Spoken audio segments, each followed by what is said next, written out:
Today, we are diving deep into the captivating world of It Follows with an in-depth review and analysis. Get ready for an exciting journey as we uncover the layers of this modern horror gem.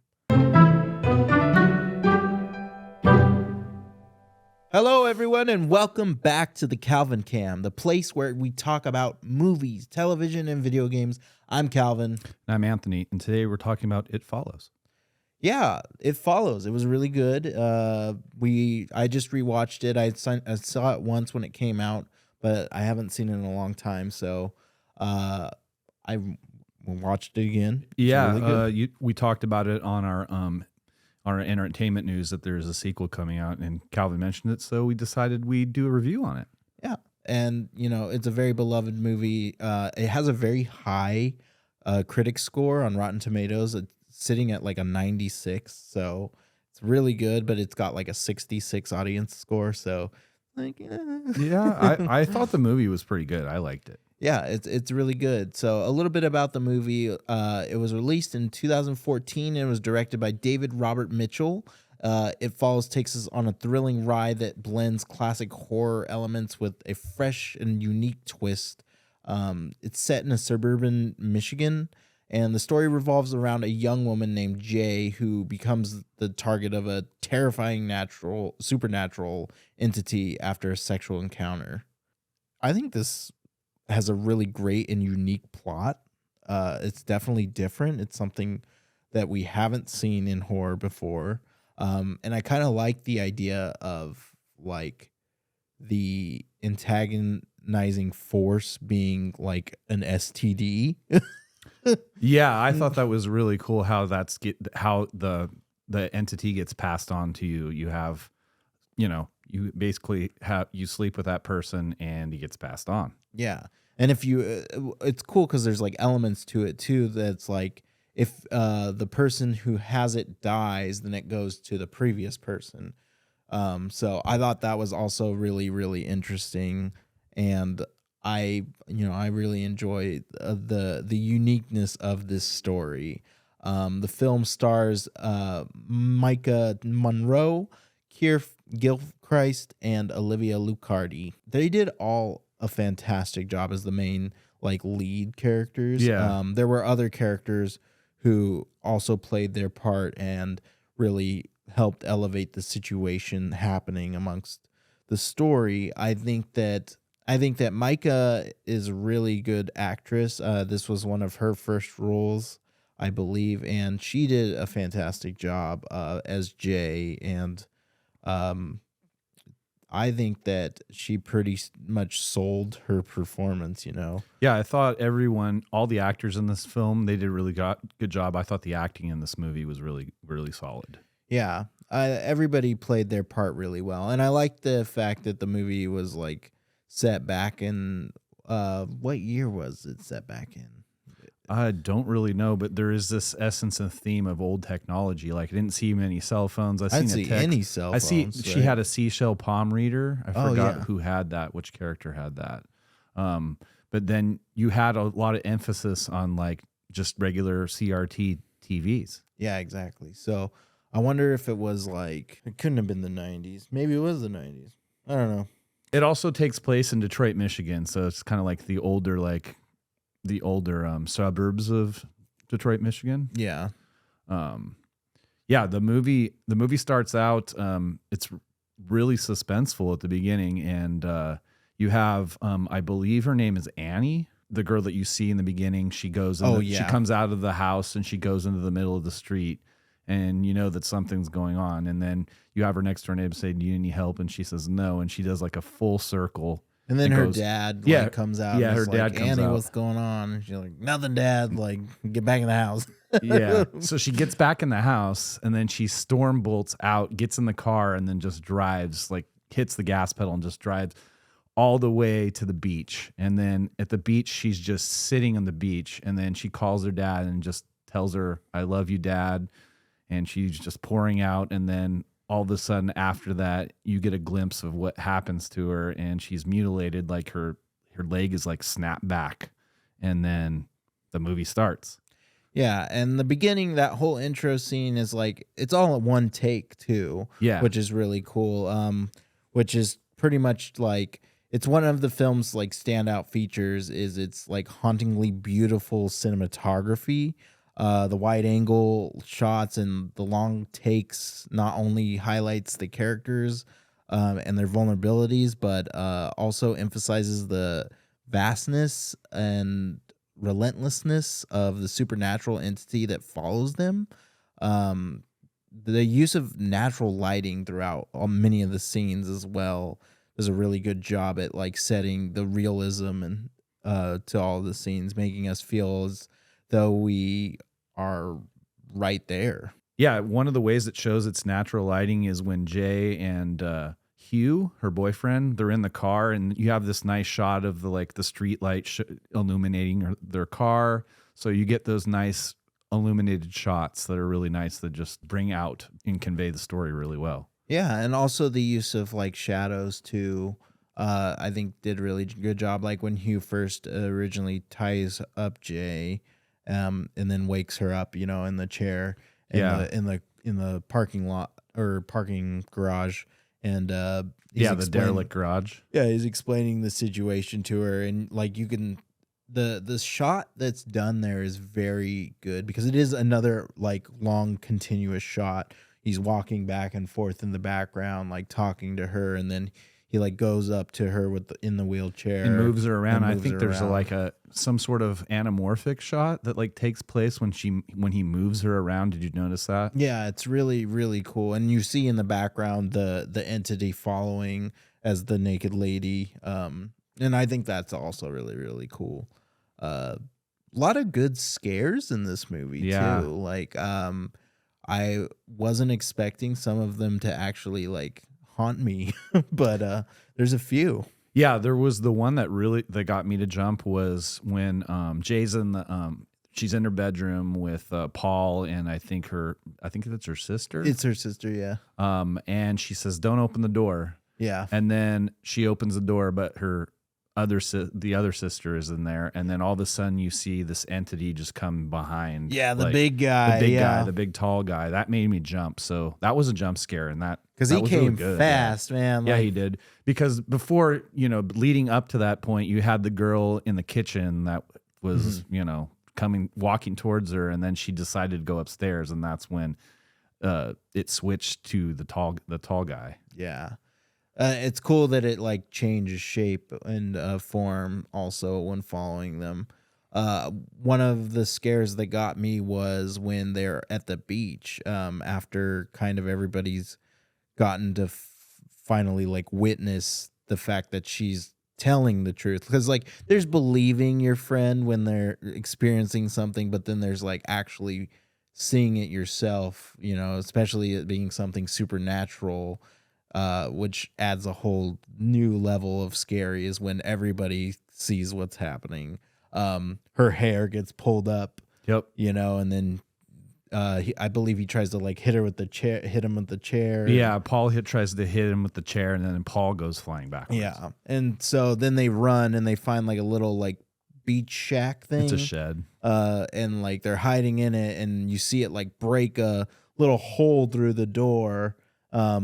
And then like the shot really like focuses in on that hole, and you're expecting something to come through, but it doesn't come through at the time that you're expecting it to. Yeah, and you then, have where it broke open, and then Greg's like under there. There's nothing out here. Yeah. And then all of a sudden, after that is when the entity comes through. Yeah, and it's a little kid, so it's like I don't know, because start of the scene at the beach was a girl, and then it morphed into a little kid like afterwards. Yeah, so it's just it's really interesting. And let's see, another thing that another aspect that sets it follows apart is its exceptional score composed by Disaster Piece.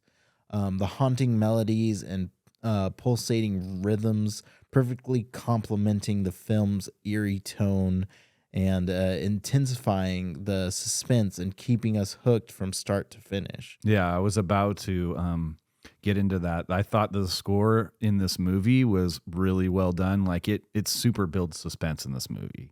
Like every single time, something's going to happen, especially right at the start, at the beginning of the movie, you just get the score right away. Yeah.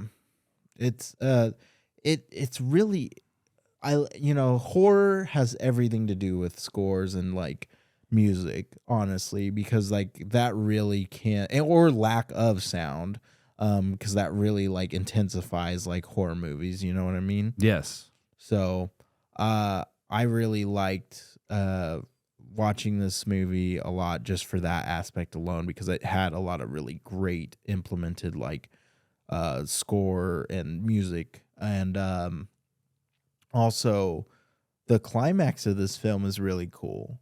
Like I liked it that it kind of leaves it open at the end. Obviously we're getting a sequel coming out soon, but I thought that the whole final act where they go to the old was it a school, or there's some kind It of was an like, old derelict school with a swimming pool. yeah, the swimming pool. So like they set up a trap to like kill the entity because they realize they can hurt it.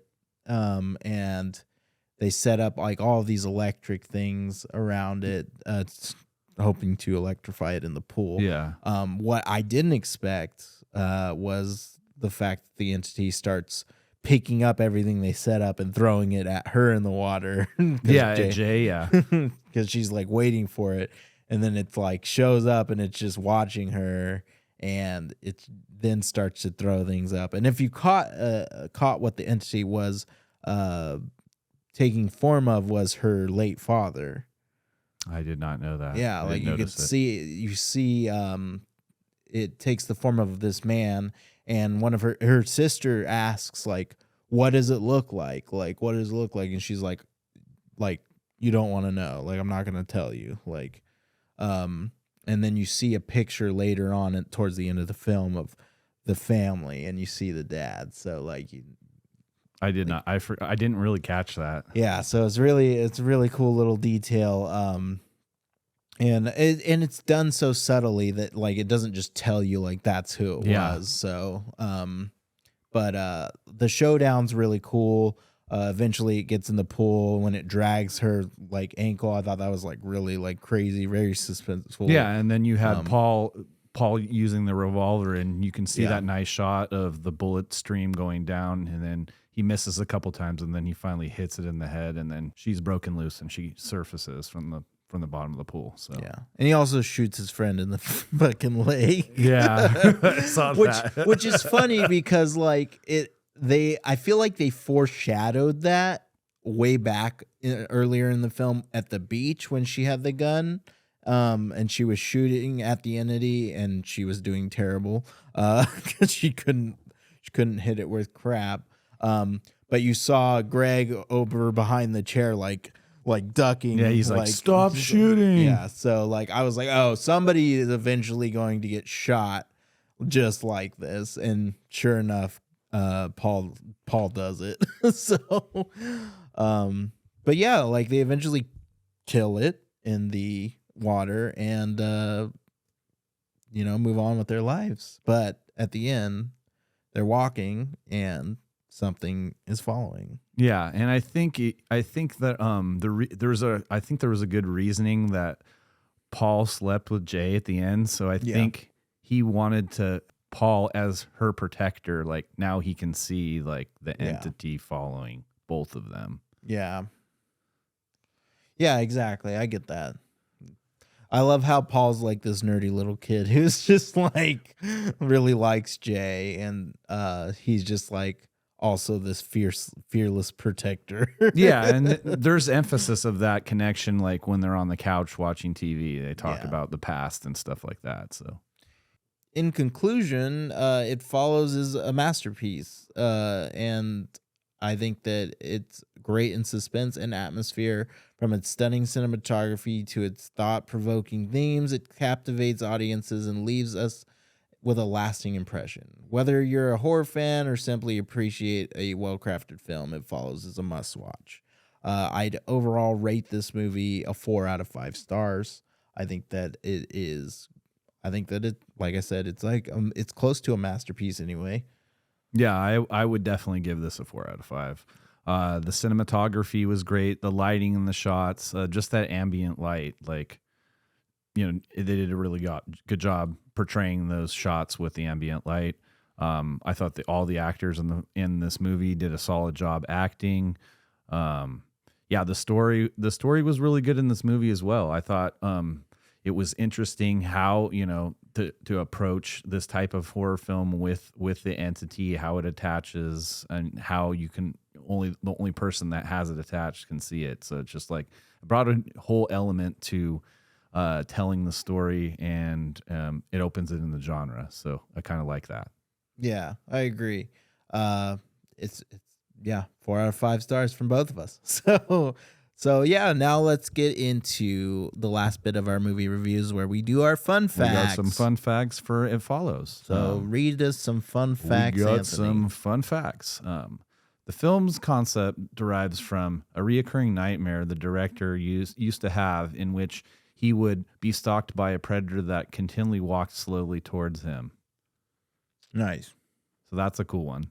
The time frame of this movie is intentionally kept unidentified, so that resembles a dream. Some of the cars shown are from recent times. Many appear from the late 60s to late 80s. Early CRT television sets are shown whenever the characters are watching the movie. Conflicting technologies include Yara on a device that looks like a shell compact, but she reads from it like an ebook reader, and used a light source at one point. Also, the girl at the beginning of the film uses a cell phone and derives from modern automobile in the shot, in the view. So that's cool that they had like a hybrid of, so basically there is no time period. That's interesting. Yeah. Okay, cool. Okay. According to the production company, the film's budget was $1.3 million, and it was shot entirely in the state of Michigan for tax advantages. A year after its theatrical release, it grossed over $20 million. Oh, that's pretty good. Yeah, that's really, really good. Okay. I mean, it's a gain. Yeah. David Robert Mitchell has cited the works of George Romero and John Carpenter as major influences his style of filming and creative decisions on this film. Yeah, the score, the music. Yeah. I can see those influences there. It was really good. At around 9 minutes, the theater at the beginning of the film is the Redford Theater, a theater in historic Japanese-style theater, which is a fully functional Windsor, Oregon, the old Redford neighborhood of Detroit, Michigan. The Evil Dead 1981 premiered at that theater. Around 46 minutes, the dilapidated house that Hugh hid out in Jay and her friends explored the house style was the American Forske.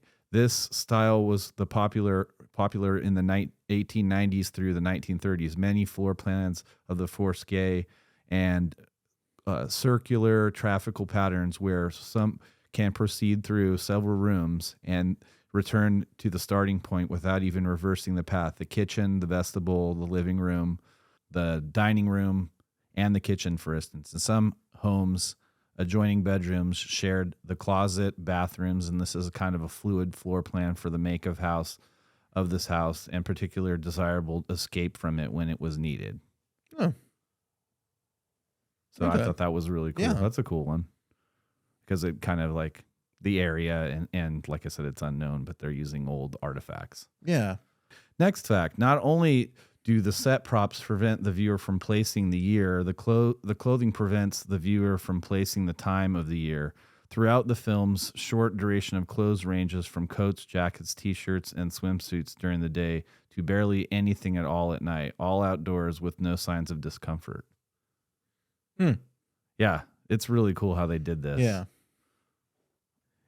Next fact we have, in the background of certain scenes involving the crowds, are some people are seemingly walking in slow in view towards Jay and her friends. This is to give the viewers a sense of anxiety and the possibility of any of those people being the entity. So Yeah, that's 'cause really cool. Yeah. You're wondering the whole time. The whole time you don't know who the entity is. Shot mainly with wide angle lenses to give the film more of an expansive, intimidating feel. Yeah. Yeah, it does. Yeah, It does. it's really, really Because good. it allows you to like capture more of what's going, the surrounding, and like the suspense builds off of like you're being able to see so much, but you're still like wondering where is it. Yeah. So The films takes aspiration from several horror films and their tropes from the 60s to the 80s, especially from the slasher classic Halloween in 1978. The girl in the opening scene from the film is named Annie, and one of her friends is Annie from Halloween, Annie Brackett. So I thought that one was cool. yeah. Anyways, that's all the fun facts we have for It Follows. All right, cool. So that brings us to the end. Thank you all so much for watching. We really appreciate you all. And we'll catch you next week for another movie review. Thank you very much, and we'll see you on the next one.